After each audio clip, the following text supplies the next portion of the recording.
Right, so, I have just got back from a comic book shop, picked up my books for the week. Not all of them, but a considerable chunk of the books that I needed, or the books that I've been chasing or looking for.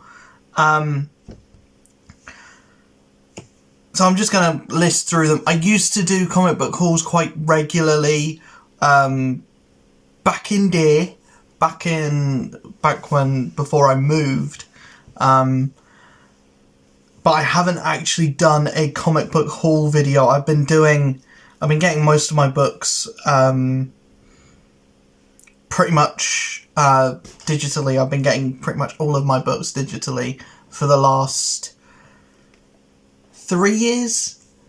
So yeah, I haven't actually gotten like physical books in a while, but back on the grind, because back on the physical collecting, because the app that I was using, the Marvel Comics app that I was using, is getting shut down. So I've got to kind of get my comics physically, or getting through Comixology, which doesn't really work for me. So I might as well just get them physically anyway. Supports the local comic book shop. And, you know, gets me out of the house. So, yeah. Start off Doctor Strange number 2. Yeah, I really enjoyed the first issue of this. I don't know where it's going, because obviously the first issue was, like, setting up this whole, like, murder mystery thing. I thought it was okay. I'm gonna stick with this book till issue 3, and then if I'm not vibing with it by issue 3, then I'll probably drop it. But Doctor Strange has always been one of those books that I've wanted to get into, but I don't think he's ever had a run since Jason Aaron, really. He hasn't really had a run that's kind of grabbed me.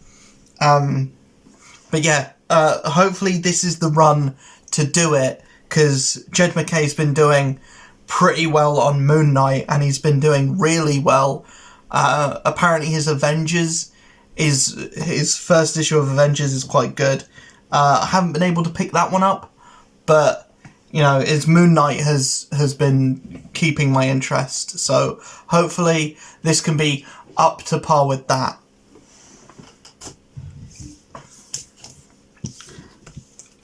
Two issues of Fantastic Four, issue 6 and 7.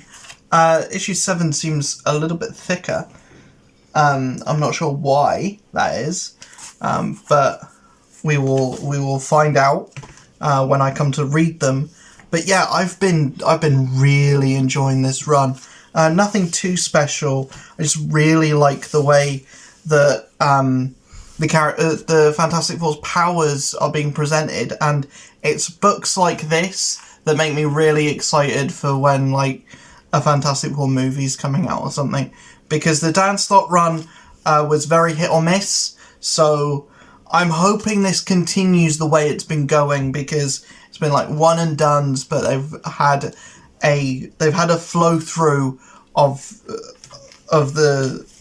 the story has, like, kind of been linked between each one, and I'm really invested in this now.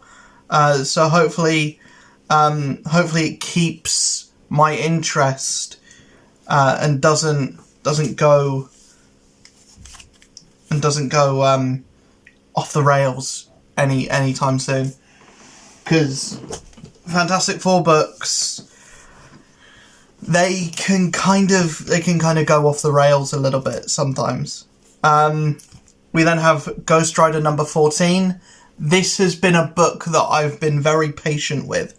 I think the covers are always spectacular, and it's kind of a shame that this is the first physical Ghost Rider book that I'm getting from this run, because I would have loved to have had all those other covers. But the artwork inside is not the art on the cover. But I've been kind of enjoying this Ghost Rider run. It's been certainly a lot better than the last one, the Ed Brisson one, because that one was only 7 issues. It got finished in an event. I've been liking what Benjamin Percy has been doing, but from what I know of his Wolverine run, this seems to be not as good, or not as polished anyway. But yeah, I'll see what this issue has to offer. But so far, this has been the Danny Ketch book that hasn't had Danny Ketch in it, or it's been a book that's been leading up to Danny Ketch but has not had a Danny Ketch in it yet. So we'll see where things go with that. Guardians of the Galaxy, I picked up the first 2 issues of the new run. Obviously variant cover here with the illustrious, the wonderful, the grown up Will Poulter. But yeah, and then the issue 2 as well. I've heard good things. I've heard only good things about the Guardians run. It's a theme that's really interesting me, the whole space western thing. The Guardians have kind of always been a bit of a western, always been a bit of a space western. So actually doing that properly, and Guardians as a book has always kind of been one of those ones again where I've always wanted to get into them, but never really gelled with any of the books for whatever reason. Hellcat, a book that if Christopher Cantwell was not writing, I would not be reading.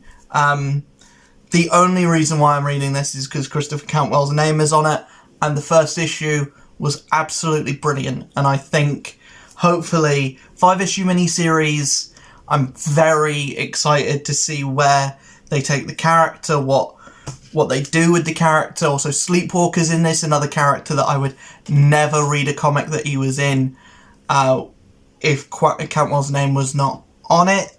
But yeah, very, very interested to see where this one goes. This is probably, this has been like, the first issue grabbed me more than any first issue, especially for a mini, has ever grabbed me before.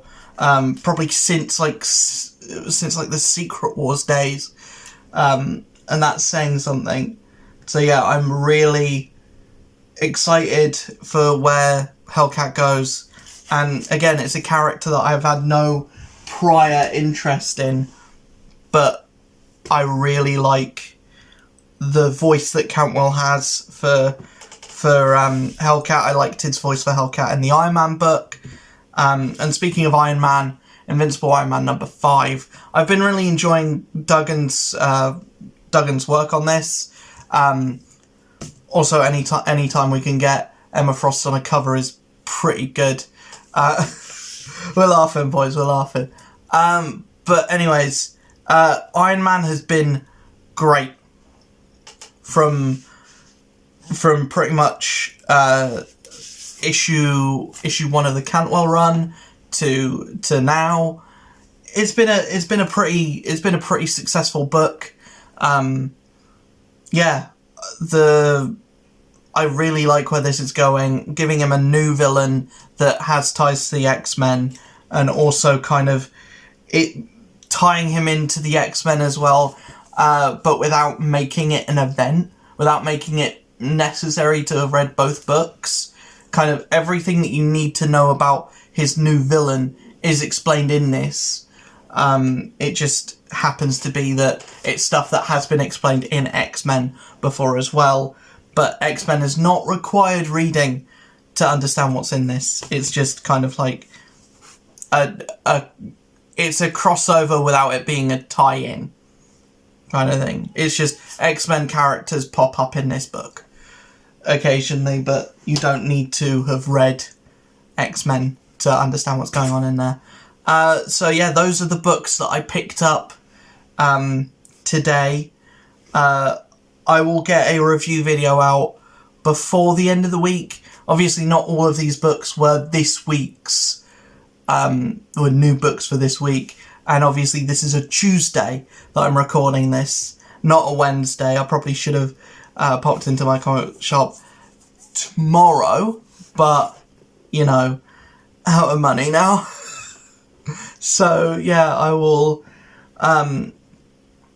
see you guys at the end of the week, where I will get a review video out for these. But do let me know in the comments below, A, what you've been reading, and B, whether you would want the review video to be a video or to be live streamed at the end of the week. I can do either one. I'm happy with either one. Yeah, I will see you guys in the next one. Peace.